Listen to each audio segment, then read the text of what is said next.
Let's be real, debates would be much more productive if people stopped throwing logic out the window. Today we're doing something different. We're going to cut through 25 logical fallacies, some of which you may recognise immediately from political debates, online arguments, or that one guy on TikTok that thinks that shouting louder means you're winning. Let's get into it. Misrepresenting someone's argument to make it easier to attack. Instead of engaging with what was actually said, the strawman distorts it into something easier to defeat.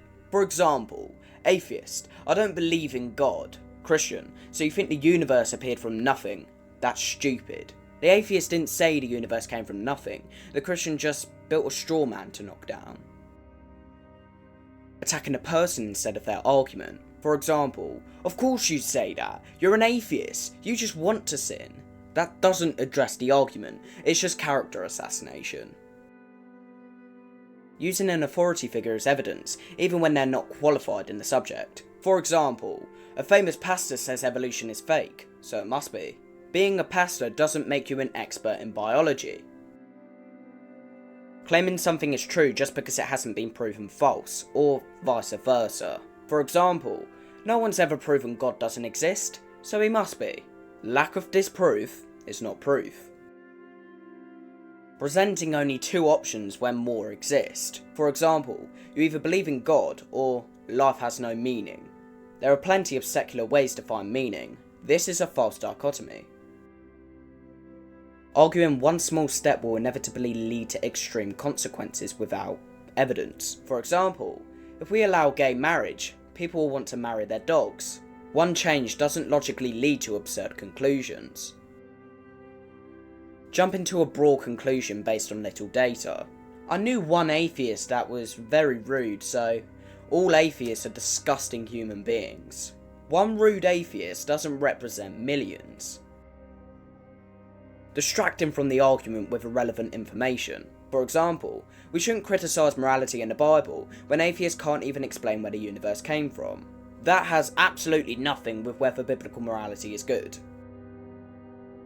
Manipulating feelings instead of presenting a logical case. If you don't believe in God, your grandma is in hell. Trying to scare or guilt people isn't an argument.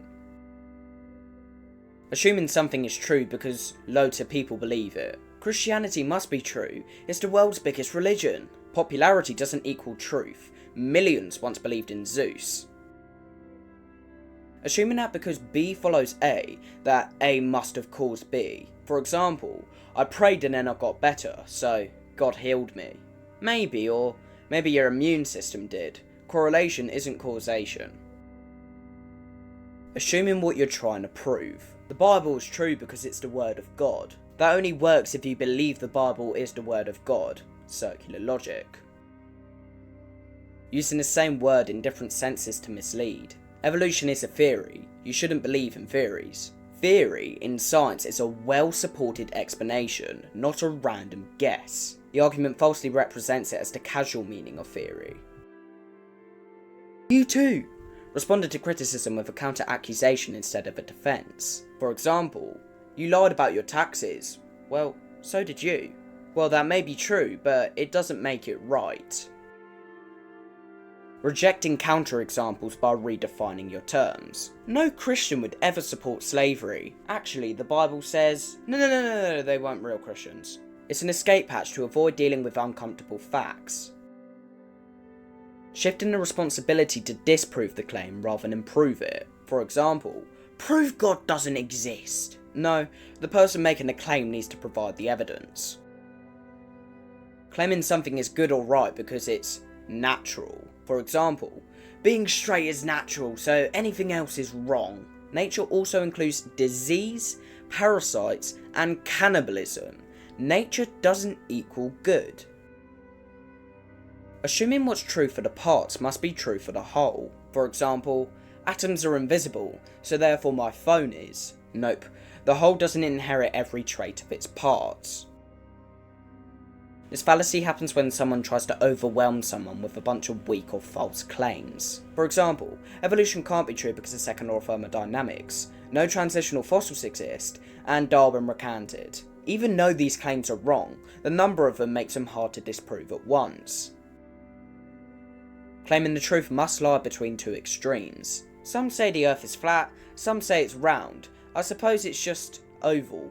The truth isn't always halfway between one idea. Sometimes one side is just completely wrong. Rejecting something because it seems too hard to understand. I don't get how life came from non-life, so God must have done it. Just because something is difficult to grasp doesn't mean it's false. Judging something as true or false based solely on origin. For example, you only believe in atheism because you grew up in a secular community. Even if that's true, it doesn't address whether belief is valid. Saying something must be true because it's been done for a long time. For example, marriage has always been between a man and a woman. That's a historical claim, not an argument. History isn't infallible. Asking a question that contains a hidden assumption. When did you stop lying about being a real Christian? There's no way to answer that without implying guilt, even if you were never lying. Claiming something must be true or false based off the consequences of accepting it. If God doesn't exist, then life is meaningless, so God must exist. Wishing something was true doesn't make it true. Thanks for watching, and may your arguments be sound, your reasoning clear, and your fallacy radar finely tuned.